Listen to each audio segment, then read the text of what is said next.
Hey there YouTube, I'm back with another Cardfight Vanguard deck profile video. I know I haven't done one of these in a long time. I've been busy trying to build the channel up into different areas. We actually now have a website. I'll put the description in the below in the video if you want to see, if you want to read like our articles on card of the day on the website. And then we also have some other stuff for like the technology, for the video games, all that kind of stuff. Let me know what kind of content you guys want to see on that website, because depending on the community, I'll try to like steer it more toward that. If you want some more in-depth articles, even like tournament result type articles, I guess I can do that. I don't really play Vanguard competitively that much anymore, since compared to like 3 to 4 years ago. I think back in the day of like Spectral Duke and like way back Dote, and I guess the beginning and the end to the end of Break right up to Legion, that was pretty much when I was like really good at Vanguard. But I'm still going to be doing the Vanguard content because I know a lot of people enjoy these deck profile videos. A lot of these decks show you, a lot of these videos are intended to show people how to build decks without having to just take a cookie cutter deck that you see like at the top. And because honestly, like if you look at my decks, they're not, some of them are very much standard, like what you'd expect to take to a tournament. Others are more like out of left field and more innovative, and I kind of think like people need to not think a card is trash and just kind of like try to build a deck and see how it goes, and then you might be surprised at how good some of these cards actually are. So today we're going to be doing, as you can tell, Wolfang Liberator Garmore, my playmat from BT12 back in the day. He got a reprint, and he got a new stride unit, so we're going to be going over the deck. So Liberators are back. And now the nice thing is you don't have to use Bluish Flames anymore to build a relatively decent. It's really good in casual play. I don't really consider Garmore like super top tier or anything like that, but it's definitely a very fun deck, very much like the Descendant and the Raging Form deck. Although the Raging Form deck, I still think out of the three of them, Raging Form is probably still the best one. But I do like Garmore just for fun. He plays like old school Gold Paladin style from like Season 3 Vanguard. So without further ado, let's get into the deck. So first off, 4 Garmores. So I'm showing the new one here. He has a pretty cool looking art. I still kind of prefer the old one because I did pull an SP. I pulled all 3 of these out of my, like 3 out of like 4 BT12 boxes back in the day. So I got this one now. So 4 of the Garmores, Wolfang Liberator Garmore. Now when we talk about the stride, we will also mention that it can be used with the Royal Paladin Garmore. But that one I think is the more like, it's a very limited build because you are forced to use stuff that you would use in Sanctuary Guard, which I think like Sanctuary Guard is probably the more optimal playstyle compared to Garmore. There is another Garmore that's not Liberator. He's a 10k that came in the first Gold Paladin trial deck. It's Silver Wolfang Garmore, I believe, or something. But he's a 10k, so we don't really play him. Also, he's not Liberator, so he can't take advantage of the really good Liberator rear guards. So, for Wolfang Liberator Garmore, the fact that Bushiroad reprinted him, it's kind of like this is the way you were meant to build the deck. But that's fine. I always liked Garmore over the other Liberators that Aichi used in the show.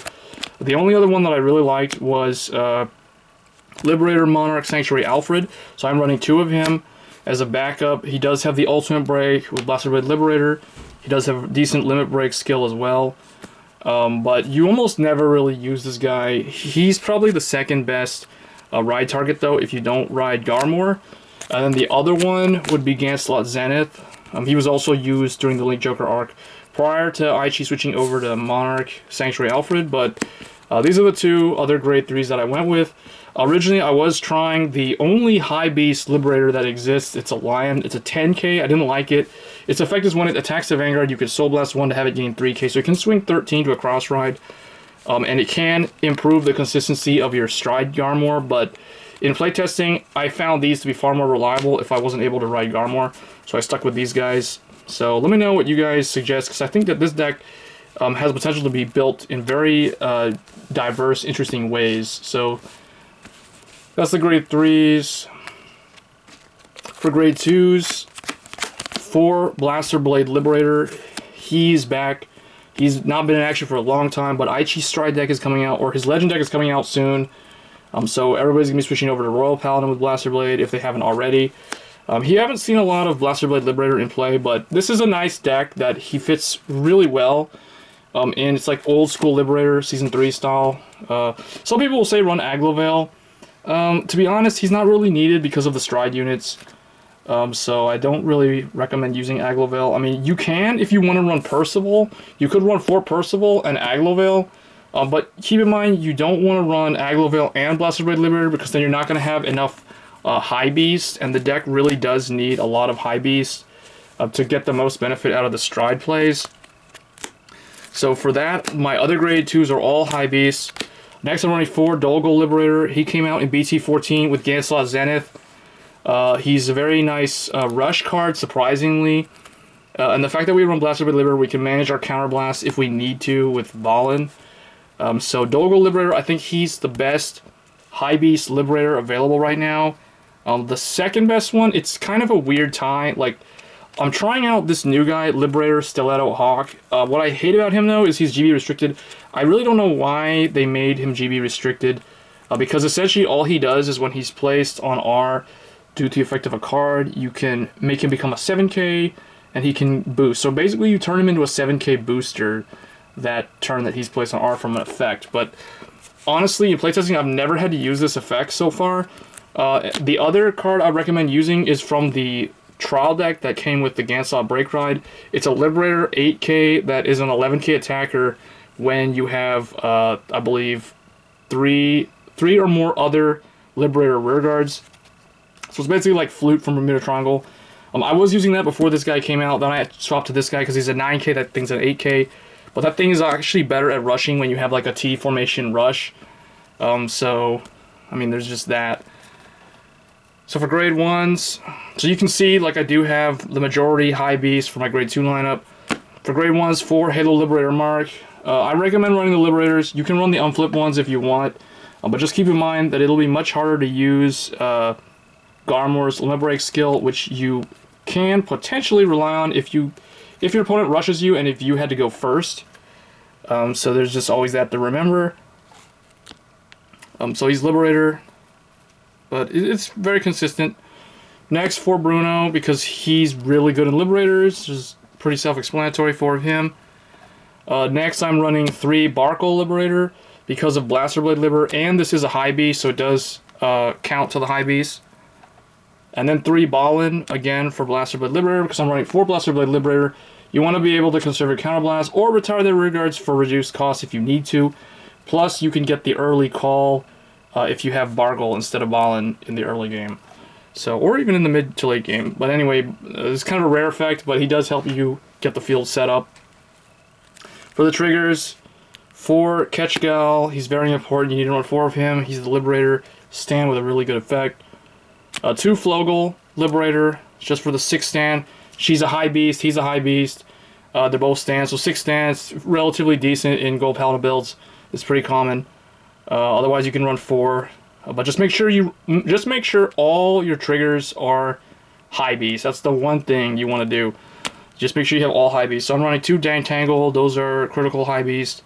4 Air Raid Lion. It can be any combination. Just make sure it's high beast. And 4 Napgal, because he is the only high beast heal that is also a Liberator. So I know none of my criticals are Liberators, but Flame of Victory is not really needed in here. The deck's not really heavy soulbound. And yeah, so the starter is Liberator Cheer Up Trumpeteer because he works very well with Garmore's Limit Break skill. He actually came out in BT12 when Garmore came out, so they're kind of meant to work together. So I didn't really deviate too much from that. He also works really well on the stride plays. If you're going to go with a big stride, he also works very good with Monarch Alfred as well. So that's the main deck. It's mostly high beast, but it could use a little bit more. But I mean, the only thing I can think of taking out is Ballin at this point to run maybe the Limit Break Enabler or one of the new dogs, but I don't like them because they're 6Ks.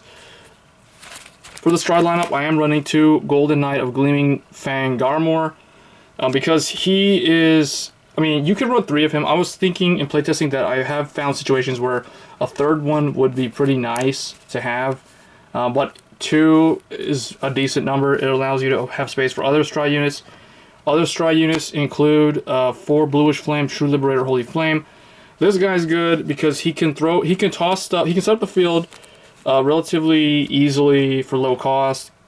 Kind of like, it's kind of like Garmore's or Aglovale actually, in terms of their call cost. But one thing I don't like about him is he throws stuff in the drop zone. However, with Garmore, you can actually put stuff, well, actually not him, but with this Garmore, you can take a card from the drop zone and put it on the bottom of the deck. So usually these two work well together because you'll usually stride Holy Flame first because he's not restricted. This guy's GB2, so unless you G-guard it or something, you're not going to first stride Garmore. You're going to actually go into this guy. He'll throw 2 cards in the drop zone. He can take one and put it back. Usually it's a trigger. So it does help you in the late game. It does help stack triggers. That's why I kind of feel like a third Garmore would be actually really good. But that's all I have right now, so that's most of the main stuff. Of course, the one trigger, because you might need him, but he's not really all that essential unless you have a full field, and unless you have already like basically set up your field and you know your opponent has only like 1 G Guardian or 1 Perfect Guard or something. And then just the rest of the I guess the rest of the Stride units are kind of up to you guys. I just have whatever I have for Gold Paladins in here. 2 Slimy Fairs and 2 Rhea are probably pretty recommended, I would say. If you have Desmol, run Desmol. Let's see, is this even 16? What is this? 4, 6, 7, 8, 9, 10, 11, 12, 13, 14, 15, 16. Yeah. What you could also do, so we'll probably change it up here. I think Spear Cross is also pretty good. So I recommend running... this is good against Link Joker. This isn't really all that good in here. So I would probably say, and neither is this Unite thing. So I would say 2 Spear Cross if you have them. I would probably run this lineup.